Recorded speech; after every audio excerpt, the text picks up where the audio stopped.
everyone, my name is Paige. I'm a TEFL teacher and I travel. I currently live here in Ho Chi Minh City, Vietnam. And in this video, I'm going to talk a little bit, I guess, life update of like what the heck I'm doing here.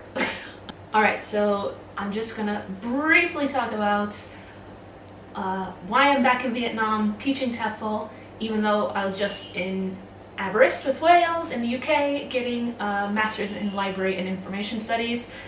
It might be a little bit of a pity party, but like it's just kind of honest chat about reality of the situation. So start from the beginning. I wasn't having the greatest time in Prague, especially professionally, which I made a whole video about. And so I started to think about like what I really wanted to do long term, and basically it was stop moving around so much and maybe find better job opportunities. And the UK is where I first ever traveled abroad when I was still in university the first time, and like basically that's where I wanted to end up, and so I chose to study something I was interested in, library and information studies, in a university in the UK, Aberystwyth University, which was so good. I really loved studying. And also, thank you to anybody who's found me online and watched and asked questions about it. Part of the reason I'm sort of doing this now is because I have a handful of people ask me to make more about studying library studies at Aber, and I just like basically haven't done it because I've been in such a bad headspace about it.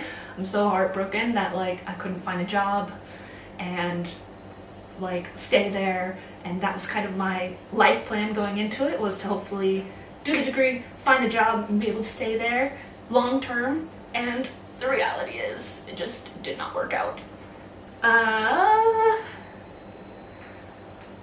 I applied to so many jobs. Even before I finished studying, I think months before I finished studying, I started applying to jobs. I also applied to jobs in the United States. I applied to jobs like school librarian jobs in the Middle East and in China as well. And basically, yeah, nothing really worked out.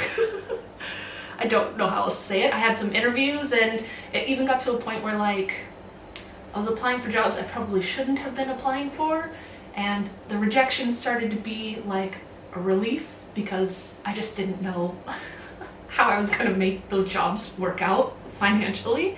I was teaching online part-time while I studied and then after I finished studying, but it's just not the way it was before. It's not a stable full-time job like it was years ago before things changed in that job field, and it just isn't really enough to live off of if you're in the UK. I was scraping by. Stayed as long as I could, but yeah, just got to the point where I had to make a tough decision and pivot hard. I was really like clinging. I was really trying to make it work to stay in the UK, but I just couldn't.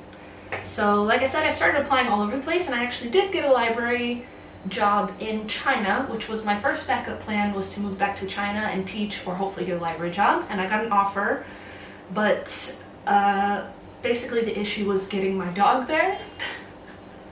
Trying to figure out how to bring my dog to China was a nightmare, and I was in Aberystwyth, which is a smaller town.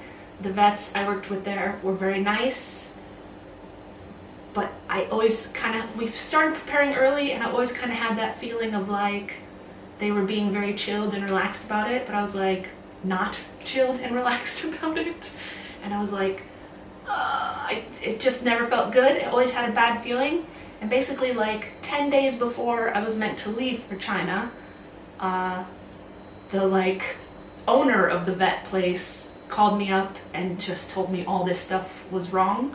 I had been working with just one of the regular vets before, and the owner, yeah, had to do the final evaluation or the final paperwork or whatever, and he's like, well, all this stuff is wrong, it's not gonna work. And I was like, just something in me knew it was gonna happen. And so yeah, basically I was like, you know what, forget about it. And Vietnam was like the final backup plan. I was like, I can't goof around anymore. I can't afford to live here. Like, I can't afford to like wait another 3 months to start this process over. I knew I could get a job quickly in a language center in Vietnam, and so that was like the final straw. That was the final backup plan. So basically, I quickly got on, and I knew some of the big centers here, language centers here, and Vietnam, I knew I could get a job here quickly because Vietnam was actually the first place I ever lived to teach TEFL, and I came here and got nice jobs with zero experience. So basically I got on, put out my resume, and got an interview quickly. I got a good offer quickly, and so I took the first one and I made my plans and I came here. And in order to get Clark here, it's a lot easier than China. I mean, it's still horrible. Traveling with a dog is like, it's just too much. It's a commitment, all right?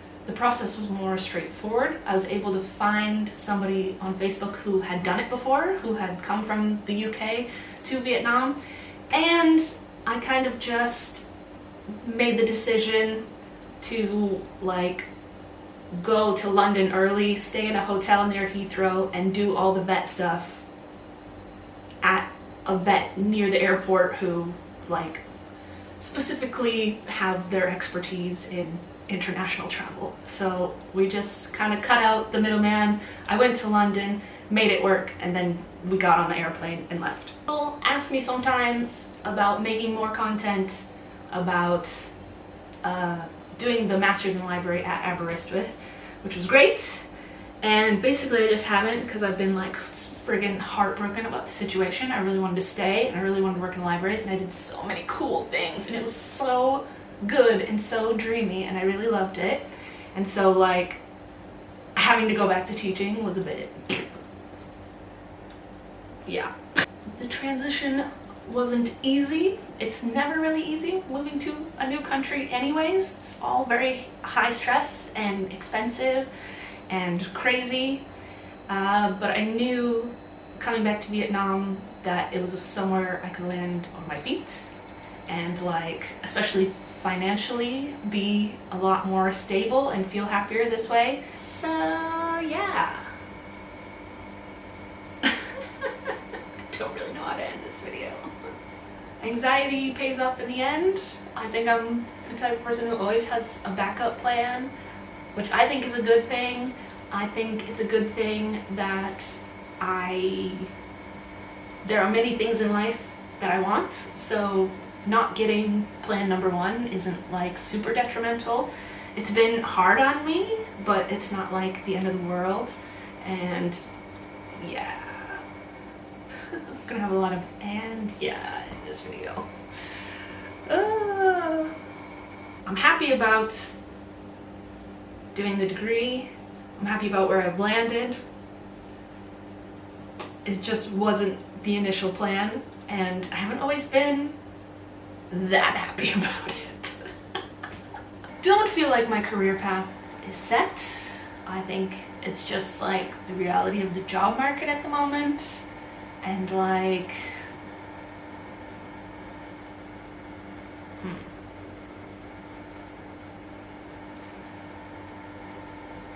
and like, especially for someone like me who lives internationally, obviously I don't have to live internationally, but that's kind of just the way my life has gone, and also personal choice. It can be tough. It's not the easiest thing to navigate, and doing a career change can be tough. Well, there might be a video in here somewhere. I don't know. Okay, thank you for watching. If this video ever goes up, or if it makes any sense whatsoever, I'm hoping that kind of getting back into it will inspire me to make some more. I work at a language center now, so I have more free time to do things I like. I'm reading more, I'm doing more art, I'm taking art class. It's been really fun. And I want to start trying some new hobbies. And I always think to myself, like, why don't you make YouTube videos? And then I just, like, never have the motivation to do it, basically. Cool. So, yeah. If you ever felt stuck between what you want to do and what you have to do, maybe this one will resonate. And I think it's nice when people talk about relatable stuff on the internet as well, which I think I have a few on my page, so... And if you're curious about where I'm going from here, teaching TEFL in Vietnam, whatever other nonsense I'm gonna get up to, living here with my dog, etc, etc, etc, follow along on this beautiful journey. Maybe someday I'll even do something with my library degree. Alright, thank you so much for watching. Have a nice day. Bye!